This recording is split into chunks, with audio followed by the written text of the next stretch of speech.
Hello and welcome to Jeremy's Yorkshire Allotment Adventures on what is turning out to be a beautiful morning here. A little while ago it absolutely threw it down. Doesn't matter though, my water butts are collecting the water and the ground really could still do with it. Now the sun's out, which is a really good thing. 6 months ago here on Allotment I bought some compost, lots of plant pots and some feed for use around this time actually. And then of course I bought lots and lots of seeds. And we had tomatoes, cucumbers and lettuce. Well, this is the sort of day I like, because today is all about reaping the benefits of the early work done. So sit back, relax and enjoy today's show. Well, it's happened. My tomatoes are red enough and ripe enough to pick. Isn't that fantastic? I have cucumbers too, and behind me we have lettuce, chard and some more chard here, and it's brilliant. It means we can have our first salad from the allotment. Isn't that brilliant? You know, I love the history of the tomato.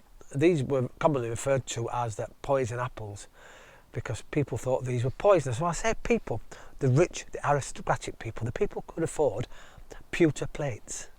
So around the 1500s onwards they ate off pewter, and of course the acid in the tomatoes mixed with the pewter and turned into deadly poisons, and that is the lead in the pewter is what killed the rich folk.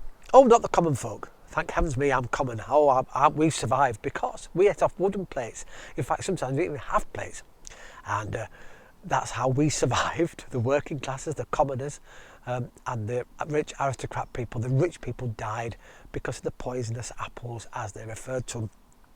Interesting, they've been discovered that the Aztecs had them around 700 BC, and they didn't really come to Europe until of course we started going around the globe looking for new foods and new places to live, I suppose.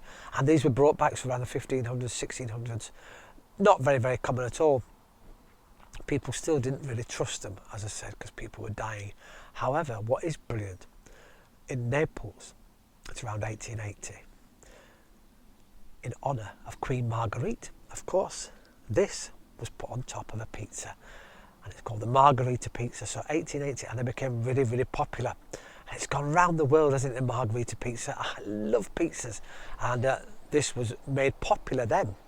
And then of course in around 1890, 97 I think it was, 1897, Campbell up in Scotland, he worked out that actually the tomatoes were really, really good at making soups into condensed soup, and of course Campbell's soup, very, very famous for their tomato condensed soup, and so it became again popular with people, and it is really popular today. They taste absolutely brilliant. These smell fantastic. Of course they're straight off the vine. There's nothing like it is at all. These were grown from seed, and so these are costing me nothing now I'm picking. The same with these. Absolutely fantastic. So if that's not inspired you, next year February, March time, put some seeds in some soil and you'll have some stunning tomatoes, no matter where you grow them. Windowsill, in a bucket, in a greenhouse, outside. I've got mine outside as well behind me. This one here, look, I've just left here and it's growing and it's got tomatoes coming on, and I've literally done very little to that. I feed it of course, but it's growing really, really well. So that's fantastic, isn't it? You can really just grow your own fruit and vegetables. Speaking of which, is it a fruit or is it a vegetable? I'll leave that argument with you because I'm not getting involved. All I know is the tomatoes are very, very good for your health too. So come on, next year let's all be growing some tomatoes, some cucumber and some lettuce. It's really that simple. Here I am sat next to my lavender bush and it's brilliant. I'm watching the bees take the pollen. There's a lot on here actually at the moment, but they're not bothered about me, they just want the pollen. Oh, I hope they're making honey. Imagine that, eh? Lavender flavoured honey, how fantastic. I bet it tastes absolutely delicious. In fact, speaking of things that taste absolutely delicious, we're going to head down to Chesterfield to Rob and Carol. Now Rob and Carol have been great contributors to the show ever since we first began actually, and often sending me pictures of things they're growing.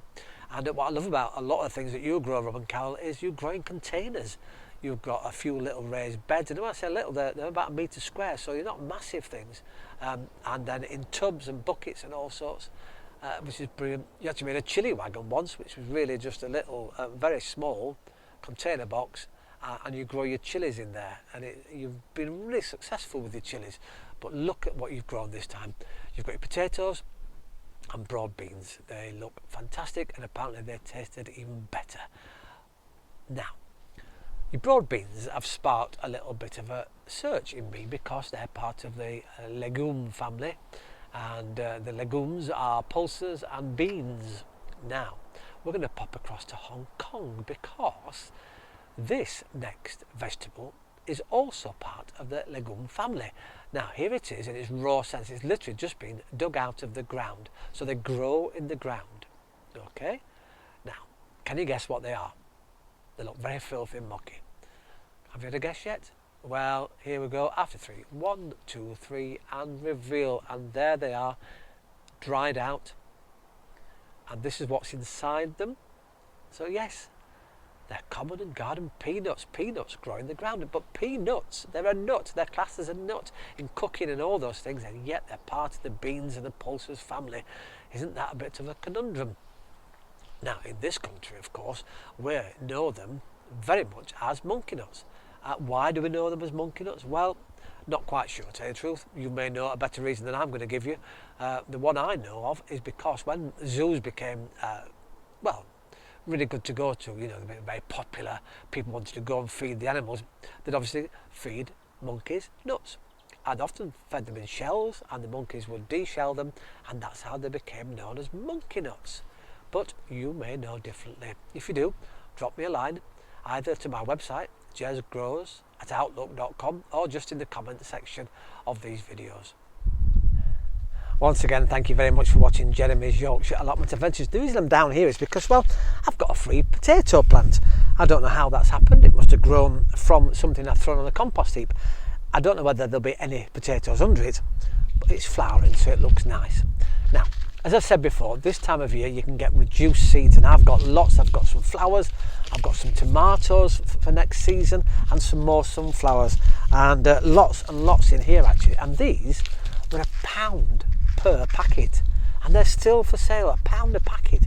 They're normally £5 for the bigger packets. I've got all sorts of different seeds in there, and I've started planting some already. It's not too late.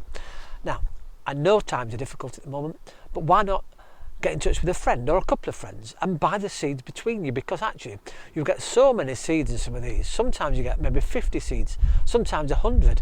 And carrots, gosh, I don't know how many carrot seeds you get per packet, but there's loads. So it could be a really cheap option. I mean, imagine you're buying all this lettuce for £1 in that bag, and there must be at least 100 seeds in there, and you split that between your friends. You can have a real bargain next February, March time when you start sowing these. In fact, lettuce, if you've got a really good windowsill over winter, you can grow it in the house throughout the winter period. I've got greenhouses here with a bit of heat in there that'll last throughout the winter, so there's no need just to keep sowing the seeds February, March, April time. You can sow now. So I've got my winter cabbages in, and I've got my beetroots in again. I've got some lettuce coming up. There's lots of things we can keep going. Don't forget, you can do your leeks at this time of year, and there's still bargains to be had, even in the pug plants and the plants you're getting already formed for you. You can get bargains for those too. So look out for them. Go to your garden centres if you can. Even in your local supermarkets, all of those types of shops are selling seeds and plants in the sale at the moment because they're trying to get rid of them. So thanks for watching, and I'll see you next time here on Jeremy's Yorkshire Allotment Adventures. Now is the time to plan. Ta-da for now.